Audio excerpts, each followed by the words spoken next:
আলহামদুলিল্লাহি ওয়া কাফা ওয়া সালামুন আলা ইবাদিহিল্লাযীনা ইসতাফা আম্মা বা'দ।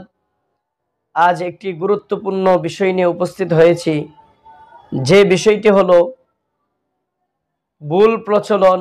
অনেক সময় জানাজার নামাজের মাধ্যমে দেখা যায় মৃত্যু ব্যক্তির জানাজা দেওয়ার আগে মানুষদের কাছ থেকে সাক্ষী নেওয়া হয় লোকটি অনেক ভালো ছিল, এবং 3 বার সাক্ষী নেওয়া হয়। আবার সবাই সম্মিলিতভাবে সবাই একত্রে বলে লোকটি ভালো ছিল।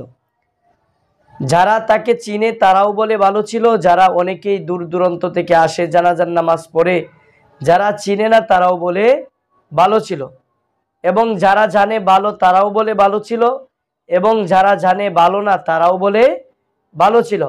এটার দ্বারাতে তারা মনে করে যে এভাবে 3 বার সাক্ষী নিলে বোঝা গেল লোকটি অনেক ভালো এবং সে জান্নাতি হয়ে যাবে। এই যে সমাজে এই প্রচলিত একটি ভুল, যে জানাজার নামাজের আগে 3 বার সাক্ষী নেওয়া হয় লোকটি সম্পর্কে লোকটি অত্যন্ত ভালো ছিল, এটি সম্পূর্ণ ভুল প্রচলন। এটি সম্পূর্ণ কুরআন হাদিসের ভিত্তিতে এগুলা কোনো ঘটনা পাওয়া যায় না যে